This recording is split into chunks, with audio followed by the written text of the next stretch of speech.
Vamos a comenzar estos retiros de este nuevo curso 2018-2019 en este mes de octubre con un tema para mí obligado, que no podía prescindir de él por todas las circunstancias, incluso de la Iglesia, y es, saben, el mes de octubre está consagrado al Santo Rosario. Y justo el Papa Francisco ha hablado a todos los católicos que por todas las cosas que están sucediendo en la Iglesia, que se rece todos los días el Santo Rosario. Por eso vamos a hablar del Rosario, porque es un arma fundamental del cristiano. Primero, les voy a dar unas bases teológicas sobre que fundamentan el enorme poder de intercesión de la Santísima Virgen María y su necesidad para nosotros. Y el texto de la Sagrada Escritura de San Juan, que me puede servir mejor para introducir este tema, es el de Juan capítulo 19. Es una de las 7 palabras de nuestro Señor en su testamento antes de morir. Qué importantes son las últimas palabras de un ser querido, ¿verdad? Pues ahí están las palabras de nuestro Señor. Estaba Juan y la Virgen María juntos al pie de la cruz,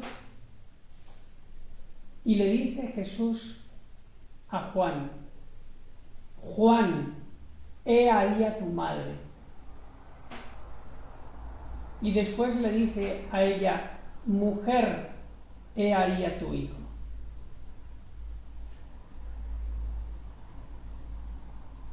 La llama mujer, no la llama mamá. Tampoco la llamó mamá en las bodas de Caná, también la llamó mujer. Y esto tiene un significado. María, tanto en el primer milagro de nuestro Señor Jesucristo, en las bodas de Caná, donde ella con su intercesión adelanta toda la vida pública y por lo tanto también la pasión del Señor, eso es un signo, la Virgen lo adelanta todo, lo acelera todo. Ella, tanto en las bodas de Caná como en la cruz, está ejerciendo de una manera primordial, solemne, su oficio de corredentora, de nueva Eva al lado del nuevo Adán, esposa del nuevo Adán, y por eso mujer, no mamá, no María, la llama mujer.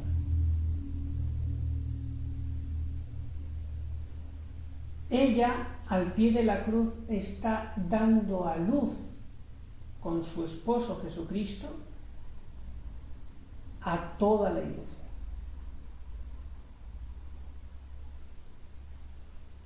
Y Juan es señalado como representante de esa Iglesia. Fíjense que en el Evangelio nos dice que también estaba cerca, en el Calvario, aunque no justo al pie de la cruz, otra María, que era la esposa de Zebedeo, que era la mamá de Juan. Ahí está la mamá biológica de Juan. Y sin embargo, Jesucristo desde la cruz no le dice a él: que allí está tu madre. No, esta es tu madre. Por lo tanto, hace una distinción. A María la coloca como madre espiritual al lado de esa otra María que era la madre biológica. Y Jesucristo no tenía hermanos propiamente dichos, tendría parientes. Y cuando le dice a Juan: he ahí a tu madre, está diciendo que no tiene nadie quien la cuide, porque Él es el Hijo único.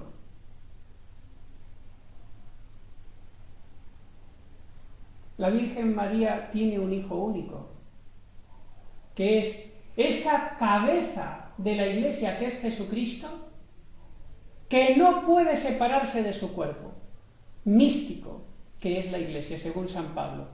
Ninguna mujer da a luz un hijo, una cabeza sin cuerpo. ¿Y por qué digo esto? Porque entonces nosotros dependemos de la Virgen Santísima en el orden espiritual como un bebé, o mejor dicho, un feto, en el orden material de su madre. Fíjense si es necesaria ella para nosotros. San Juan Bosco tuvo un sueño, uno de sus más importantes sueños, en que veía la barca de Pedro, la Iglesia, muy atacada por muchos enemigos, rodeada por el mar, a punto de sucumbir. Humanamente esa barquita no tenía nada que hacer con tantos enemigos, y de repente aparecen dos columnas en el mar, y gracias a esas dos columnas la Iglesia se salva y los enemigos perecen. ¿Saben cuáles eran esas dos columnas según San Juan Bosco? La Virgen María y la Eucaristía. Ahora vamos a hablar de la Virgen María, después, en la segunda conferencia, de la Eucaristía. Por lo tanto, nosotros los católicos, lo mejor que podemos hacer ante estas crisis es hacernos más marianos y más eucarísticos. Y con eso vamos a tener más poder que cualquier obispo o persona importante que pueda promover reformas o destapar cosas o arreglarlas, mucho más un cristiano mariano y eucarístico, aunque sea un desconocido. Porque en el orden de la Iglesia lo que más tiene poder es lo invisible. Nuestro cuerpo es como un feto en el gran útero material del mundo. Y cuando morimos, nuestro destino es nacer a otra vida mejor. Por lo menos ese es nuestro destino, nuestra meta. Que lleguemos es otra cosa. Pues bien, nuestra alma también es un feto en el gran útero espiritual de Dios, que es la Virgen María, que se escogió Él. Y como dice San Luis María Griñón de Montfort, Él quiere que nosotros nos formemos a lo Cristo, según el molde de Cristo que está en el útero de la Virgen, a través de la devoción a ella.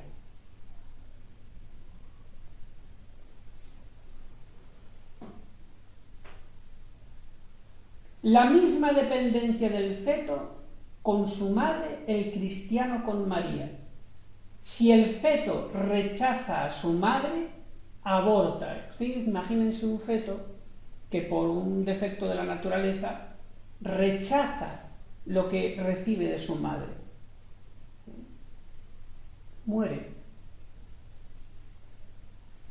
Aquel cristiano que, conociendo a su madre espiritual, rechaza a esa madre, muere. Por eso decía San Luis María Griñón también: quien quiera tener a Dios por Padre sin tener a María por madre, tampoco tendrá a Dios por Padre.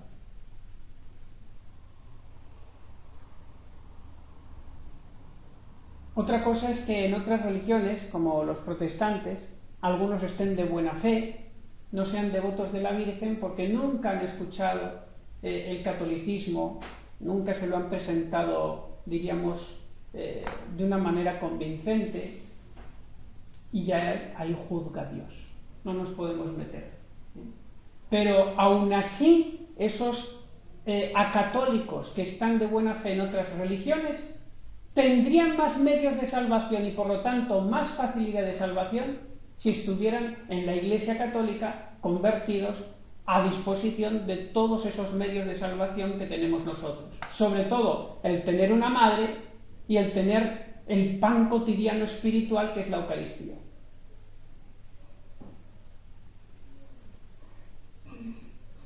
Cuanto más cerca y más aprovecha ese feto todo lo que recibe del cordón umbilical de su madre, más fuerte sale a la hora de nacer. Así es en la vida espiritual. Cuanto más nos acercamos a la Virgen María a través de una auténtica devoción, más santos naceremos a la vida eterna.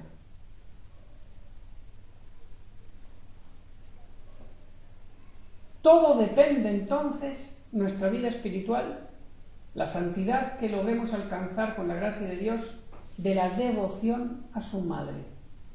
Podríamos hablar de la gran virtud de la obediencia, o de los defectos, o de los pecados que hay que evitar, o de otras virtudes importantísimas, la mayor, la caridad, pero sin una madre que nos dé todo eso, es como tener, diríamos, un banquete suculento delante y no tener brazos para llevarlo a la boca.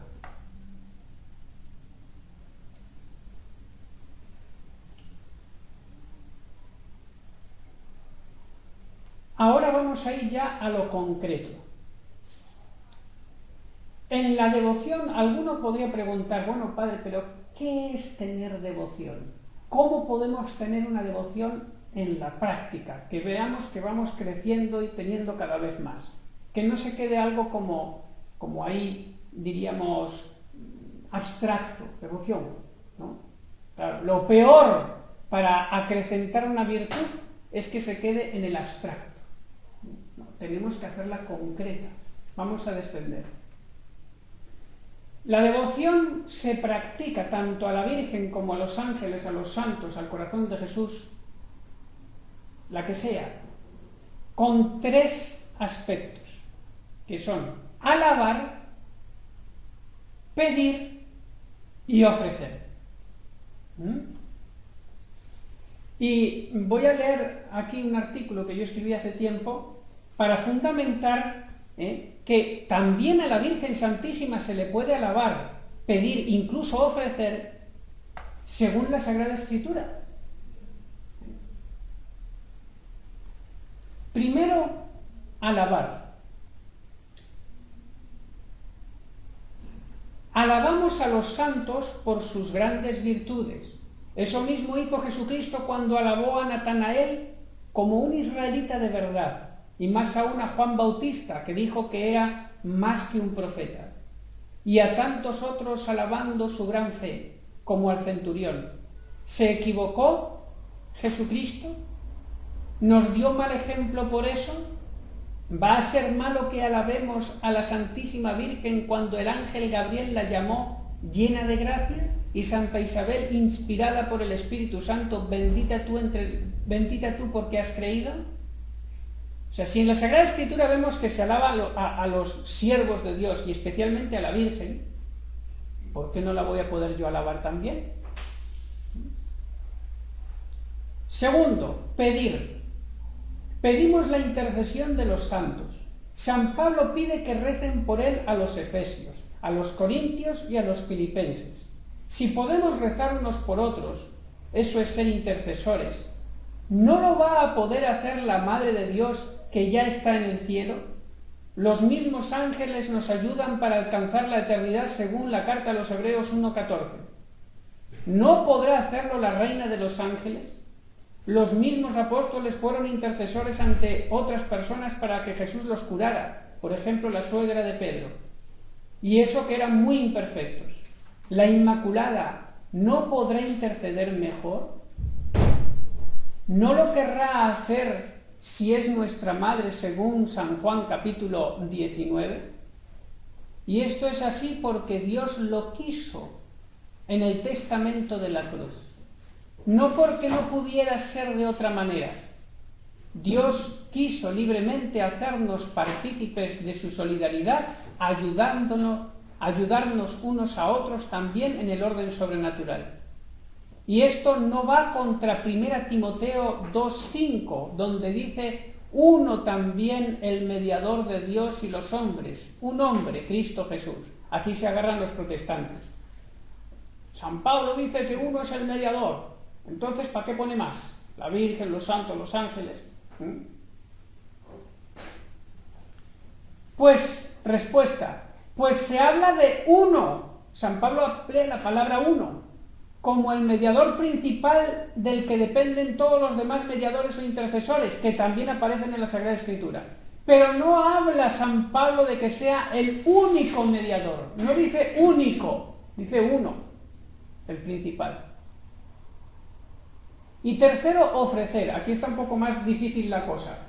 Pero padre, parece que si ofrecemos dones y sacrificios a la Virgen María, parece que eso es un culto de latría, porque los dones y sacrificios son a Dios. ¿Cómo se entiende eso? Vamos a explicar. En particular, a la Santísima Virgen le hacemos ofrendas. ¿No parece esto un culto divino? Lo sería si el término de esas ofrendas o sacrificios fuera ella. Si por un imposible ella se quedara los ofrecimientos que yo le hago, yo no se los haría. Pero eso es imposible. Ella no se los queda. Pero los católicos no tenemos esa intención de ofrecer a ella para que se los quede a ella sola, sino que le pedimos a ella que esas ofrendas se las presente a Dios con unas manos más puras que las nuestras.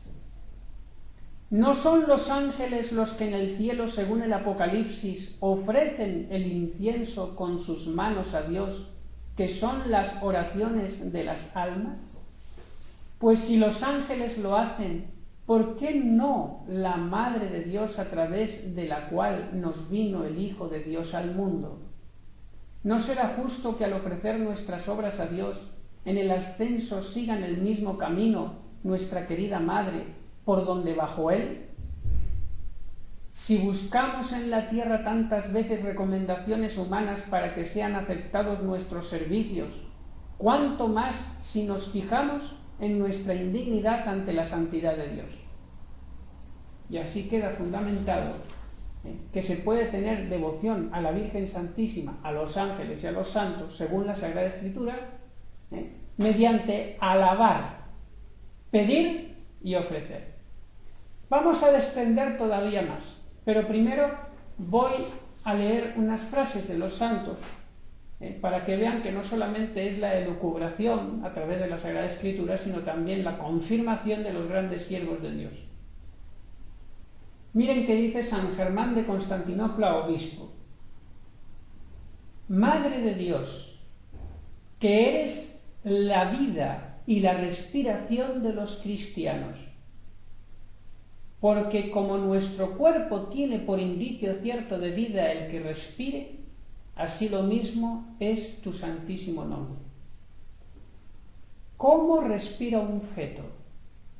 No puede respirar por sí mismo porque no está con aire, no funcionan sus pulmones.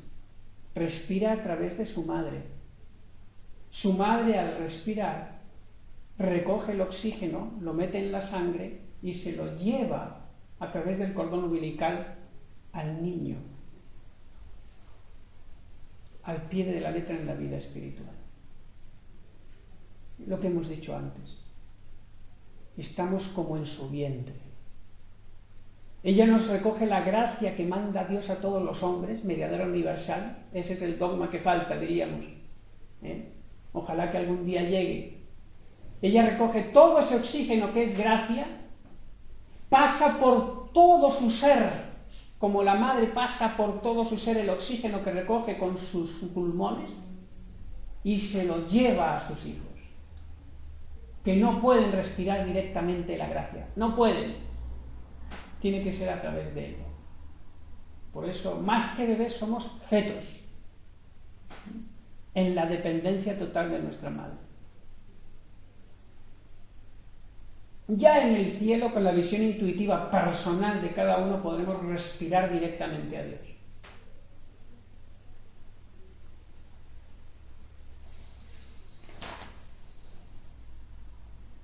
Y una frase de León XIII, Papa, de una encíclica que se llama Actubri Mense. Este Papa escribía cada mes de octubre una encíclica sobre el rosario. Y nos confirma lo que acabo de decir. Nada se nos distribuye a los hombres sino por medio de María, por quererlo Dios así. De modo que de la misma manera que nadie puede acercarse al Padre Supremo si no es por su Hijo, nadie puede acercarse a Jesucristo si no es por su Madre. Y esto que está diciendo León XIII es magisterio de la Iglesia.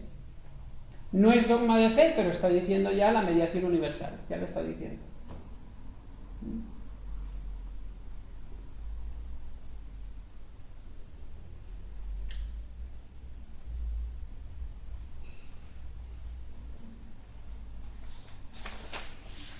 Y ahora vamos a hablar concretamente del rosario, cada vez descendiendo más a la minucia, a lo concreto. ¿Cómo yo puedo entonces en mi vida practicar ese alabar? Pedir y ofrecer a la Virgen y crecer al máximo lo posible para unirme más a esa Madre que es el centro donde Dios concentró todas las gracias y las llamó Mar María. Como todas las aguas se juntan y se llaman mar.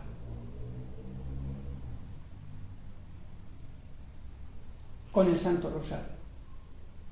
A veces tenemos una tendencia a que las cosas sencillas las desvaloremos, las despreciemos de alguna manera. El rosario, eso que puede rezar una abuelita que a lo mejor ni sabe leer. Al rosario, eso es cosa de beatas claro. Cuando es después de la misa lo que me dicen los santos, lo más grande, el rosario. No, eso es para mujeres devotas.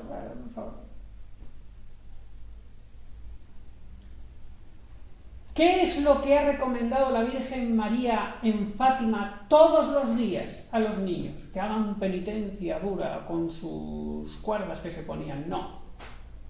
Eso ellos lo hicieron por su cuenta, inspirados por Dios, y la Virgen se lo aprobó en una aparición. Pero ¿qué fue lo que ella todos los días decía a los niños? Rezad el rosario. Y en aquel 1917, la manera de hablar cuando se decía rezar el rosario eran las 3 partes, los 15 misterios. Unos niñitos de 10 años. Y lo mismo en Lourdes, cuando se aparece a Santa Bernadette Soubirous, que estaba rezando el rosario en la gruta. ¿Cómo se aparece la Virgen? Rezando un rosario y moviendo los labios. No escuchaba a Santa Bernadette que decía la Virgen cuando rezaba el rosario, pero yo no me imagino que usara Ave María es la Virgen. Es contradictorio. Dios me salve a mí, llena soy de gracia. No, ella no se va a rezar así. Ella es que convierte todos los rosarios de los hombres en un rosario de Magnificats, como hizo en la visita de su prima Santa Isabel, que le dijo Santa Isabel: bendita tú entre las mujeres, y ella saltó con el Magnificat: engrandece mi alma al Señor. Todo se lo devuelve a Dios, pero multiplicado.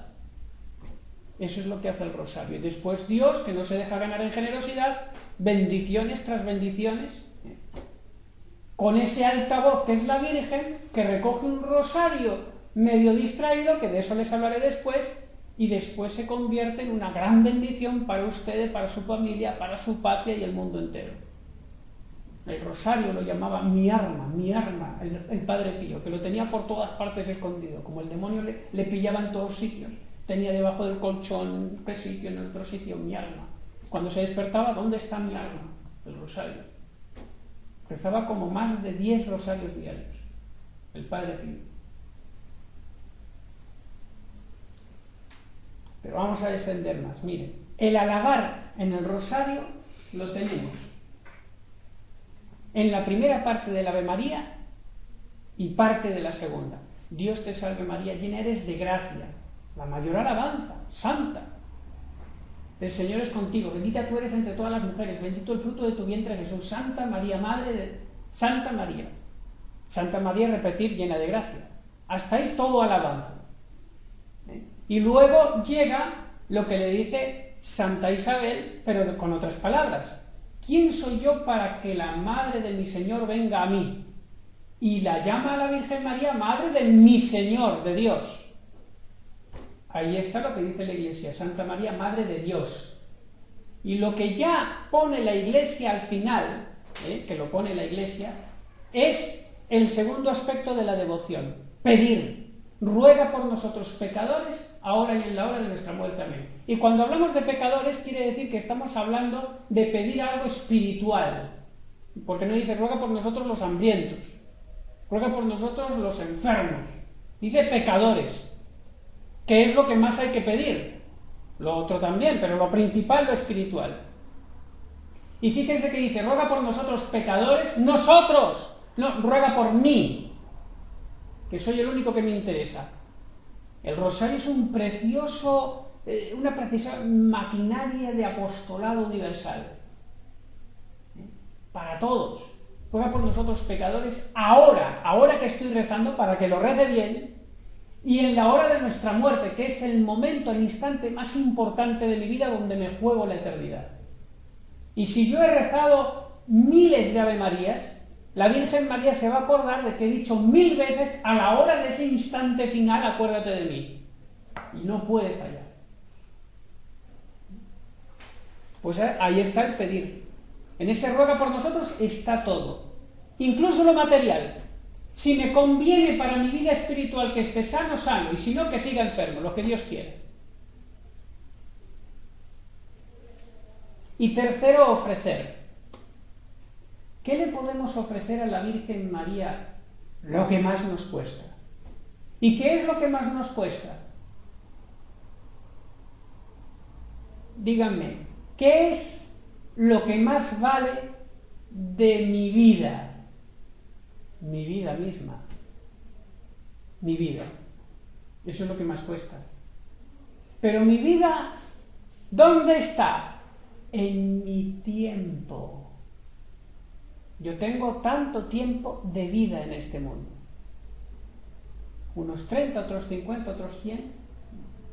Si yo de ese tiempo que me da Dios lo consagro exclusivamente a Dios, le estoy dando parte de mi vida. Lo que más vale es nuestro tiempo. Dedicarlo a la oración. Sepultarlo, ese tiempo, en ese ejercicio tan aburrido y que la gente no hace caso, que me va a servir para que después a mí, en la eternidad, me haga gozar con más intensidad esa vida eterna. Estoy cambiando vida temporal, tiempo temporal, por vida eterna. Y también para los otros. Y una de esas posibilidades que tengo yo para darle tiempo a Dios en exclusiva es el rezo del Santo Rosario diario, como nos pide el Papa. Que no se me pase ni una vez, aunque tenga que ser a trozos, pero que no se me pase un día. Y aquí vienen algunas frases de los santos sobre el rosario.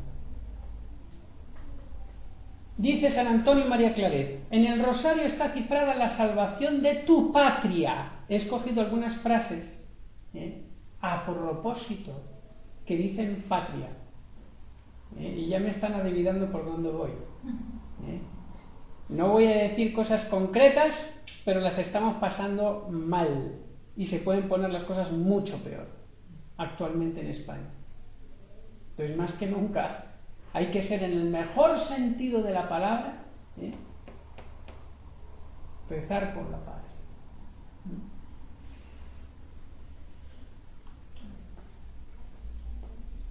Decía Sor Lucía de Fátima, ha sido tantas veces el rezo de un solo rosario lo que ha aplicado la indignación, lo que ha aplacado la indignación de la divina justicia, obteniendo para el mundo la misericordia divina?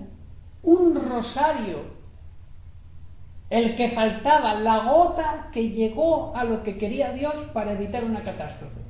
Eso lo sabremos al fin del mundo. Y dice San Pío X, si queréis que la paz reine en vuestras familias y en vuestra patria, rezad todos los días el rosario con todos los vuestros.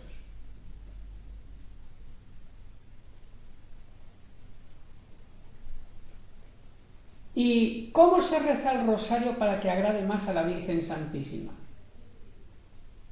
Les voy a poner ahora unos consejos, diríamos cada vez más difíciles, pero que no son bajo pecado en cuanto crece en su dificultad, sino es para ver hasta dónde llega nuestra generosidad.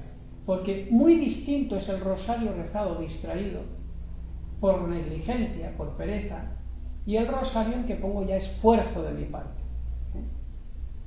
Hay mucha tentación de decir, bueno, yo lo digo solo con la boca, como sé que no me voy a atenderlo del todo, pues entonces ya a la Virgen le gusta lo que sea. No, hay que matizar.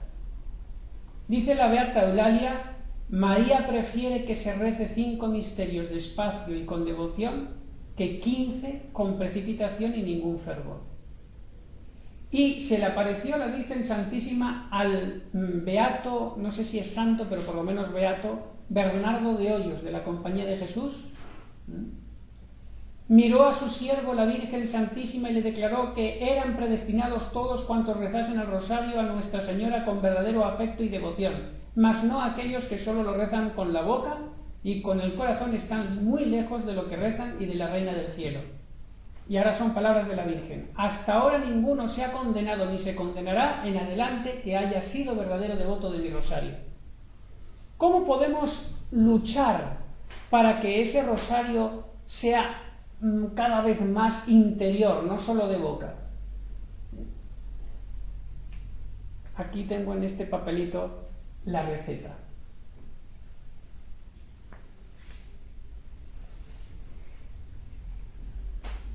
Lo primero de todo, antes de enumerar, es que el rosario, para el que a lo mejor no tenga media hora seguida algún día porque no falta de tiempo, que lo rece a trozos y lo que le falte lo acaba al final por la noche.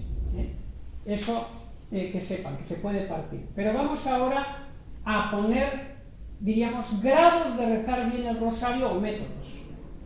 El primer grado, el más importante, el mínimo, es de no tener distracciones voluntarias. Y eso se lo voy a explicar bien, porque a veces hay personas que aunque se lo explico bien no lo entienden. Y voy a explicárselo bien. No distracciones voluntarias. Una cosa es la distracción involuntaria, en que yo no caigo en la cuenta cuando me empiezo a distraer, pero sí que caigo en la cuenta cuando ya después de un tiempo veo que estoy distraído. Esa es una distracción involuntaria. En cambio, la distracción voluntaria es aquella en la que yo, en el momento de distraerme, al principio ya veo que me estoy distrayendo. O también es voluntaria aquella en la que empecé a distraerme sin querer, pero al cabo de 5 minutos me doy cuenta de que estoy distraído y me da igual, y sigo. Y caigo en aquello que censuraba nuestro Señor Jesucristo en el Evangelio: no seáis como los gentiles que rezan oraciones muy largas, pero no hacen bien la oración. Les voy a poner un ejemplo. Empiezo el rosario, primer misterio. Supongamos, mire, lo voy a poner lo más catastrófico posible para que las personas que tienen una imaginación muy viva, como Loca de la Casa que decía Santa Teresa, se queden tranquilas. Lo voy a poner lo peor de lo que puede pasar.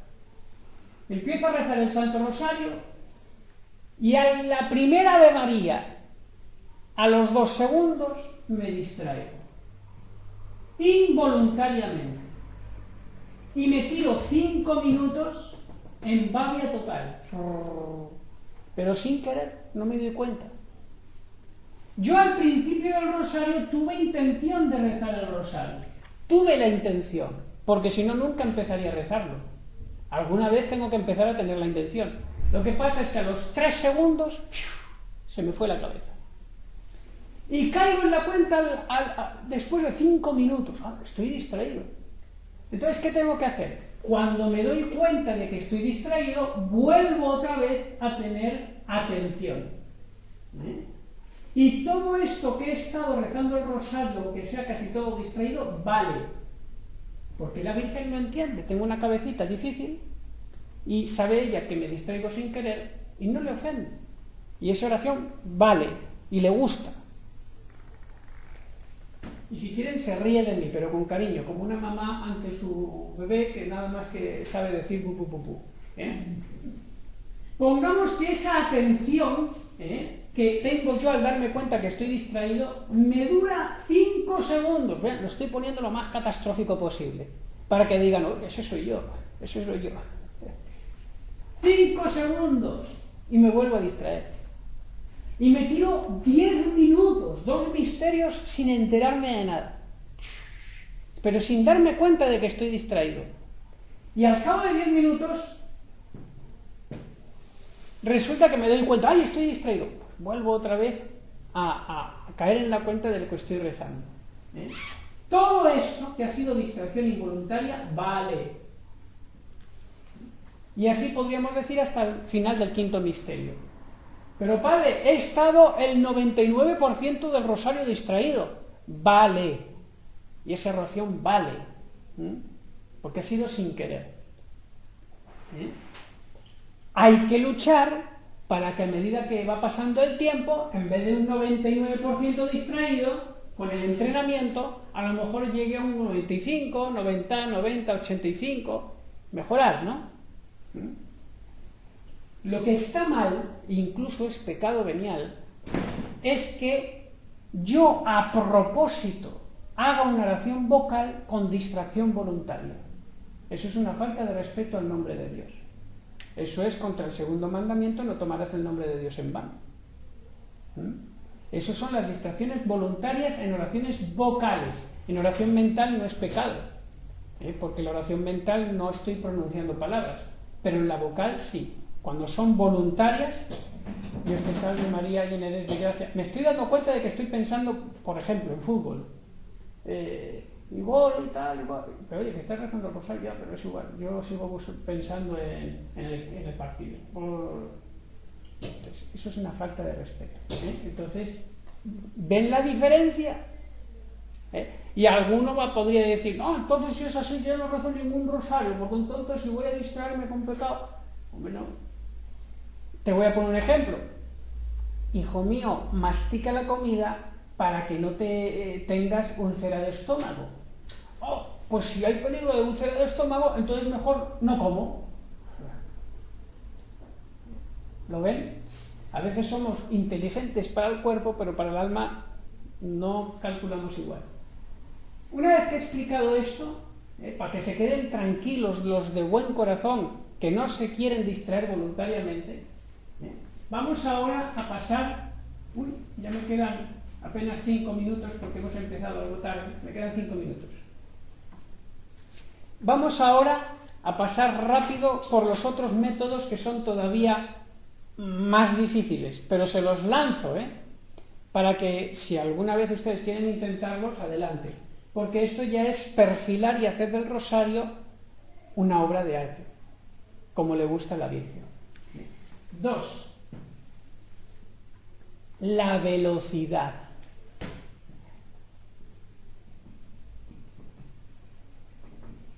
La precipitación es la muerte de la devoción, decía San Francisco de Sales.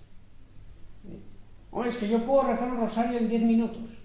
Sí, es posible, pero mucho más difícil que tengas atención.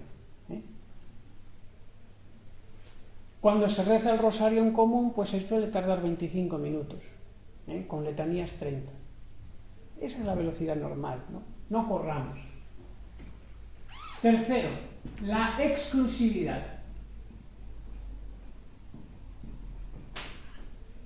Esto ya depende de las personas.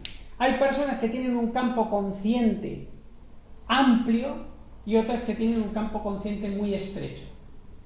Entonces, las que tienen un campo consciente amplio pueden fregar los platos o hacer otras cosas mecánicas y a la vez estar haciendo oración o rezando el rosario. Pueden. Otros no, porque enseguida que están con el plato ya son incapaces, diríamos, de esforzarse en rezar el rosario y seguro que lo van a rezar completamente distraídos. A eso les diría yo, no reces el rosario si sabes que haciendo lo que estás haciendo no vas a poder atender nada. Reza jaculatorias o medita en algo, pero escoge otra cosa. Por ejemplo, eso es lo que me pasa a mí, pero en un grado extremo. Yo tengo un estrechísimo campo consciente, de tal manera que cuando yo me ocupo de algo me concentro tanto que me olvido de todo lo demás. Y por eso, aunque tengo carnet de conducir, no puedo conducir, soy un peligro. Yo, cambiando el cambio de marchas, se me gira el volante. Si miro el retrovisor, ya para mí todo lo que hay delante no existe. Entonces, claro, yo sé que no puedo hacer otra cosa mientras rezo el rosario. Lo sé. Cuarto, la variedad. Este es el secreto para tener más atención en el rosario, porque la gran dificultad del rosario es la monotonía. Y psicológicamente, si yo estoy Dios te salve María, atendiendo solo a las palabras, inmediatamente me distraigo al poquito tiempo. Eso es normal, les pasa a todos. ¿Qué hay que procurar? Que pongamos variedad interiormente mientras rezamos esas Ave Marías exteriormente. ¿Cómo se puede conseguir esa variedad? De dos maneras. Primero, meditando los misterios, que para eso están. Y en cada misterio yo me fijo en el misterio, no tanto a lo mejor en las palabras del Ave María, y estoy atento. Incluso el misterio lo puedo ver en relación a las palabras del rosario, del Ave María. Por ejemplo, cuando estoy en el primer misterio, Dios te salve María, me la imagino pues en su aposento recibiendo al ángel. Y si estoy en el quinto misterio doloroso, me la imagino a la Virgen al pie de la cruz. La variedad. Y la otra manera es buscando sinónimos. Miren, les digo personalmente, todo lo que yo les voy a decir ahora, yo lo he experimentado y lo he probado. O sea que no es que yo aquí les diga lo que yo no. El uso de sinónimos, es decir, cuando yo estoy diciendo el Ave María, interiormente pienso lo mismo que el Ave María, pero con otras palabras. Y eso me produce esa variedad que el entendimiento necesita para agarrarse y no distraerse. Por ejemplo, si digo Dios te salve María, llena eres de gracia, el Señor es contigo, entonces en vez de decir llena eres de gracia, el Señor es contigo, santa eres, Dios está cerca de ti, ¿no? Cosas así, ¿no? Claro, para eso se necesita entrenamiento, agilidad mental, pero con el esfuerzo se consigue. Quinto, el uso de imágenes, que ayudan mucho. Si yo tengo una imagen de la Virgen María, cuando rezo el rosario delante, entonces, mirando a la imagen, se me centra más la atención y le hago pelea a la imaginación que me quiere poner otra imagen. Y nada de escrúpulos de decir, es que estoy haciendo idolatría. Oye, si yo tengo la intención de hacerlo rezando a la Virgen que está en el cielo y que sé que eso nada más que es un trozo de yeso de lo que sea, entonces fuera escrúpulos. ¿Bien? Nadie va a decir un católico, ahí está Dios en ese yeso. Por supuesto, no estamos ya a la altura de tiempos de Israel con los... No, eso ya... Sexto, bueno, las imágenes, ¿no? Por eso la ventaja de tener al Santísimo delante cuando rezo el rosario, porque cuando digo Jesucristo está contigo, ahí miro a Jesús. Madre de Dios, ahí miro a Jesús.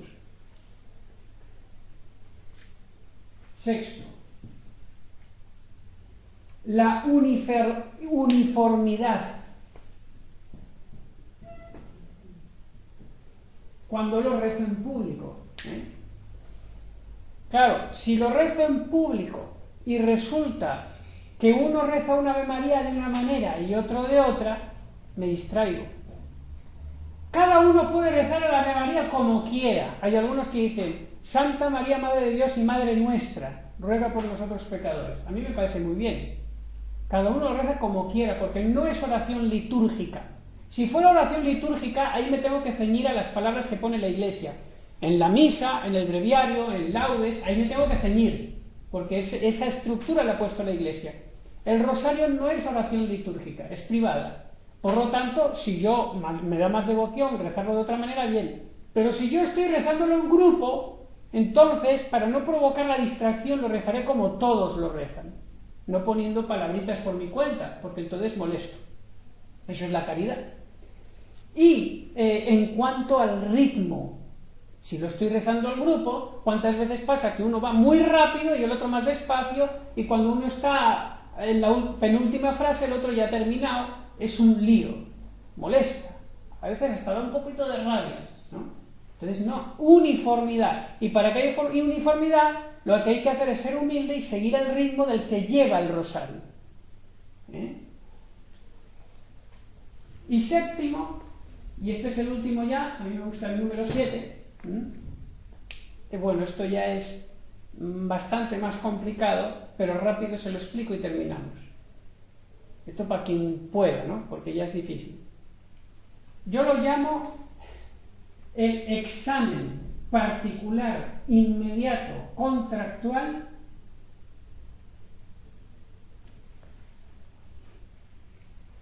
con palabras clave. Ya uno se asusta con esto, pero rápido les explico. ¿Cómo es este método? Examen particular inmediato, quiere decir que no, esto cuidado, es algo para el que pueda, pero no es obligatorio.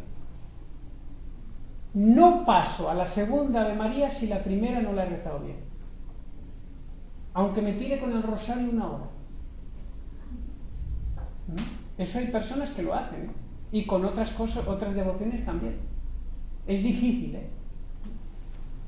Examen particular inmediato, y eso de tal manera que yo, si veo que me distraigo, automáticamente los dedos no siguen las cuentas, se paran. Si ustedes lo experimentan, lo verán, que están rezando el rosario, en el momento en que se distraen, el dedo se paraliza. Y cuando me doy cuenta de que estoy distraído, no he seguido pasando las cuentas. Contractual, ¿por qué? Porque para animarme todavía más en la voluntad, le hago un contrato a la Virgen y le digo, si lo rezo bien, entonces tú me vas a conceder esto, para mí o para otra persona. Por eso pongo contractual. Con palabras clave. Evidentemente, a no ser algún superdotado de esos que hay rarísimos en el mundo, yo, por más que me lo intente, no voy a conseguir palabra con palabra estar atento a todas las palabras del Ave María. Muy difícil. Entonces escojo palabras clave y las otras me las voy a perdonar. Entonces, eso depende de cada uno. Dios te salve María, llena eres de gracia, el Señor es contigo. Bendita tú eres entre todas las mujeres y bendito es el fruto de tu vientre Jesús. Esa frase la pongo como clave, esa no puede faltar. Esa sí o sí tengo que estar atento porque si no, repito el Ave María.